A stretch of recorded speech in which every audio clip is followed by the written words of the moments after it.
A fachada sul do Santuário Nacional é um livro aberto que nos revela os grandes mistérios da nossa fé. No programa de hoje, vamos contemplar a cena da mesa do banquete celeste, um mosaico que revela a promessa da vida em abundância, onde Cristo se apresenta a nós como servo e, ao mesmo tempo, como alimento.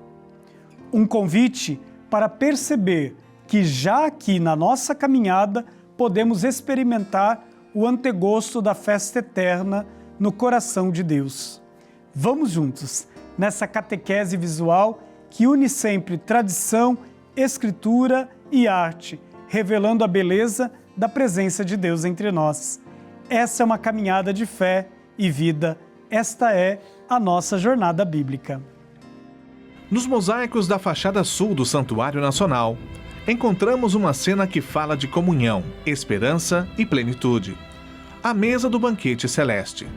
Aqui, Jesus aparece como aquele que serve, de avental, acolhendo cada pessoa como um convidado especial. Mas ele não é apenas o servente, é também a mesa e o alimento. Nele encontramos a vida verdadeira, oferecida em abundância. Este mosaico nos recorda que todos somos chamados a sentar à mesa do Pai, a participar de um banquete de amor que já começa no nosso cotidiano e se realiza plenamente em Deus. Cada mosaico do santuário deseja ser uma catequese, isto é, um ecoar da palavra de Deus na vida de cada um de nós. Não existe fé se nós não conhecemos também os fundamentos desta fé. E cada mosaico que aqui reveste uma das fachadas do santuário deseja ser um pouquinho da nossa fé, um pouquinho desta fé que somos chamados a amadurecer a cada dia que passamos como peregrinos e peregrinos de esperança neste mundo, a caminho do eterno, a caminho do Pai. E aqui no nosso programa Jornada Bíblica, nós vamos conhecendo cada parte destes mosaicos para que eles nos ajudem a crescer cada vez mais no amor a Jesus Cristo, no amor para com a Igreja e no serviço de evangelização que toca a cada um de nós como discípulos e missionários de Jesus Cristo.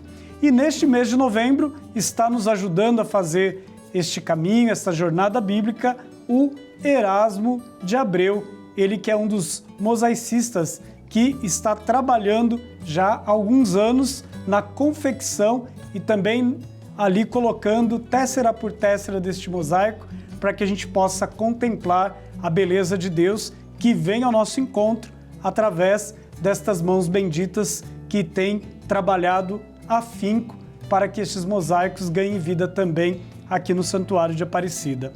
Erasmo, mais uma vez, bem-vindo entre nós.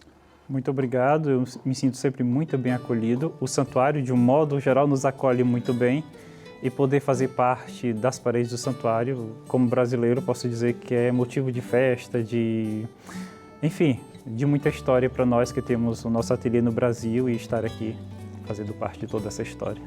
E é uma coisa tão interessante, né, Erasmo, que este mosaico ele é feito por muitas mãos, não só de mãos brasileiras, mas mãos que vêm de muitas partes do mundo, né, mostrando que a nossa igreja é uma igreja plural e uma igreja que se une também na evangelização. Exatamente. Além das pedras que são vindas de todo lugar do mundo, literalmente podemos falar de todos os lugares do mundo, também de pessoas que vêm do mundo todo, cultura, língua.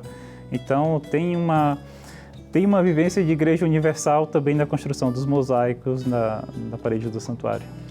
Nós podemos até dizer que a construção deste mosaico, né, e dos mosaicos aqui no santuário, ela é uma resposta àquilo que o nosso saudoso Papa Francisco tanto pedia, uma igreja sinodal. E ali a gente vê também um trabalho sinodal, um trabalho de pessoas que caminham juntas, que partilham de um mesmo ideal, às vezes têm ideias diferentes, mas partilham de um mesmo ideal, evangelizar através da arte. E a gente hoje vai entrar numa outra cena muito bonita deste mosaico, nós já até escutamos falar um pouco dela, que nos retrata a figura da mesa do banquete celeste.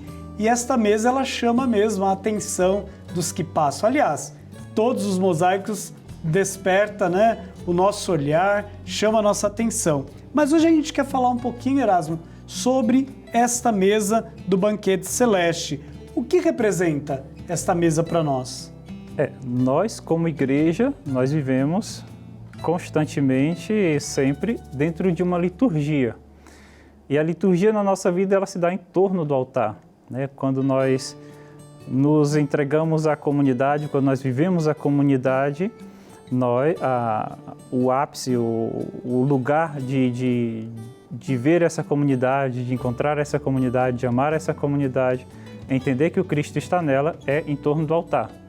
Então nós, alguns encontros atrás, falávamos do desejo de querer o amado. É na liturgia que nós o encontramos, é na Eucaristia que nós encontramos o Cristo. E essa cena, ela mostra para onde vamos e o que nós devemos desejar até. Então, é sempre o Cristo, tanto que nós tratamos nessa cena de fazer com que o pão que ele segura está misturado com o corpo dele, para mostrar que ele é o pão, né? Ele também é a mesa, ele também é o pão. Só que também de não nos desviarmos na questão de achar que é só celebrar bonitinho, limpinho. Não, serviço. Por isso que o Cristo traz esse avental, de mostrar para nós que a igreja não é aquela igreja onde nós esperamos que nos sirvam, mas que nós nos colocamos para servir. E o Cristo já faz isso muito antes, na última ceia, ele coloca o avental e vai ali lavar os pés dos seus discípulos. É um modo de dizer como é que é essa vida da igreja, como é que é para onde nós vamos. Nós esperamos o banquete celeste, é para aí que nós caminhamos. Por isso que a cena ela faz questão de ressaltar o Cristo servente e o Cristo alimento? Exatamente. Mas ali é só uma conclusão. Começa muito antes. O Cristo ele foi sempre alimento.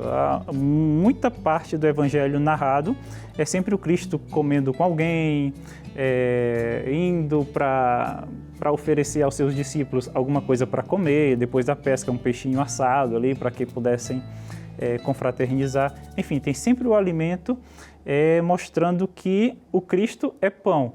E se não bastasse isso, ele nasce exatamente no coxo, onde os animais se alimentam. Então, ele já mostra que é alimento ali no coxo dos animais. Então, enriquece ainda mais a nossa reflexão de que ele é alimento, ele é a mesa, ele é o pão. Porque mesmo que eu não tenha a tábua ali para fazer a mesa, mas tendo o pão, nós temos uma mesa. Se nós sentamos no chão e nós estabelecemos aqui um lugar para se alimentar, nós temos uma mesa. O Cristo é essa mesa. Ele é quem se dá por nós, sendo Ele mesmo o pão, sendo Ele mesmo a Eucaristia que nós precisamos. E qual então é a relação desta cena com a Eucaristia, que é para nós o ápice, né, da nossa experiência de vida cristã? A relação dela com a Eucaristia é esse celebrar em eterno. É você não ter a pretensão de fazer qualquer coisa para merecer o céu depois, mas participar dessa Eucaristia e participar desse Cristo, que é aquele que nos ama, que é quem nós desejamos como amado, é você já começar agora a sua participação no reino. Porque não existe comprar pontos para depois. Nós precisamos viver uma experiência de igreja com os irmãos, com a nossa caridade, com a nossa solidariedade agora. Porque o reino, o banquete, a Eucaristia, ela, como nós escutamos na missa de modo muito claro, já é comunhão com os santos. Então eu preciso começar a participar de agora. Não existe deixar para depois, não existe garantir céu para depois. A chance que nós temos de tocar no céu e já viver o céu é participando da Eucaristia na nossa comunidade, no domingo e nos dias que nós podemos, até todo dia, se possível. Nesse sentido, Erasmo, o que significa então já experimentar aqui na Terra este antegosto deste banquete final que nos aguarda? É uma caminhada. Quando você participa da Eucaristia e vive a comunidade agora, você ainda não está pronto. É uma caminhada que nós vamos fazendo e nós vamos aprendendo o outro. Se nós participamos de comunidade, a gente sabe que tem irmãos muito, muito difíceis. Mas é a sua perseverança, é o seu participar que você passa a compreender o seu irmão, que às vezes ele é difícil por característica. Eu aprendo a dificuldade do meu irmão e eu aprendo que isso também faz parte do céu. Não existe essa coisa de querer modelar alguém ou engessar do nosso jeito. Somos nós que numa convivência vamos aprendendo que o outro já faz parte da minha vida, da minha comunidade e eu participo junto com ele dessa descoberta, mas também já participo junto com ele do mesmo céu. 2 livros, quando nós contemplamos as cenas, eles saltam aos nossos olhos e vêm ao nosso pensamento, que é o livro do Apocalipse e o livro de Isaías. Como que essa cena une estas 2 grandes obras do Antigo e do Novo Testamento? Eu ainda até ia um pouquinho antes de Isaías, porque o contexto bíblico ele é sempre a questão, sim, do banquete. Mas lembremos que o banquete, muito antes, ele é aquele que nos leva à perdição, que é quando Eva e Adão comem ali do fruto que não era permitido. É um alimento, mas que não faz perder o céu. E depois, a nova proposta do Cristo, que Isaías vai dizer que a salvação vai chegar através dele tudo, é esse alimento oferecido que vem se apresentar no nosso meio como reino, e o Apocalipse nos faz mostrar esse banquete esperado, esse para onde vamos, esse para onde precisamos estar. Então, veja que a Bíblia toda começa com um alimento e termina com outro. Um que nos leva para fora do paraíso e outro que nos devolve para o paraíso, que é a Eucaristia. É bem interessante e observar que este caminho feito ali na fachada sul e sobretudo este banquete celeste, ele quer nos conduzir a um mistério, ao mistério que nós celebramos.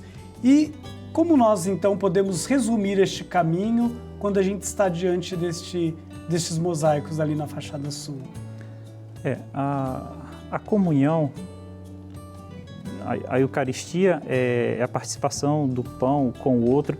Não existe eu participar da Eucaristia atendendo a um preceito ou um desejo ou uma qualidade minha. A Eucaristia, só a Eucaristia quando eu participo dela tendo em conta a pessoa que caminha comigo, que está comigo. Não se faz Eucaristia sozinho. Eu nem sei se os padres podem celebrar sozinhos, mas talvez não. Tem sempre que ter a comunidade para fazer com que a Eucaristia seja válida. Mas isso é só um símbolo, porque a Eucaristia é de fato quando eu estou com o outro dentro de um propósito, dentro de uma doação de vida, dentro de algo que eu faça, que me faça entender que a vida não se resume só aqui, né?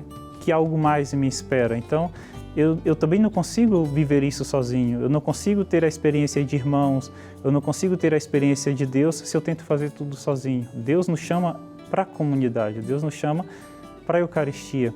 E comunhão é isso, é saber aonde está o outro e como chegar no outro. Eu sempre falo, para os alunos quando a gente está estudando liturgia, que a liturgia é sempre nós. E Romano Guardini já falava isso em 1923. E o Concílio Vaticano II ele reafirma essa dimensão da necessidade da Assembleia. Não há como pensar a Eucaristia sem a Assembleia. E aí, isso que você traz é importante, A gente não celebra sozinho, mas a gente celebra com a comunidade, porque é esse momento ápice da vida comunitária. Erasmo, mais uma vez o nosso tempo já chegou ao término, mas ainda a gente vai ter um encontro aqui para continuar esse nosso caminho, conhecendo um pouco mais dos mosaicos que revestem as fachadas aqui do santuário. Muito obrigado pela sua presença aqui entre nós. Eu que agradeço e fico muito feliz cada vez que o mosaico nos anima para essas perguntas.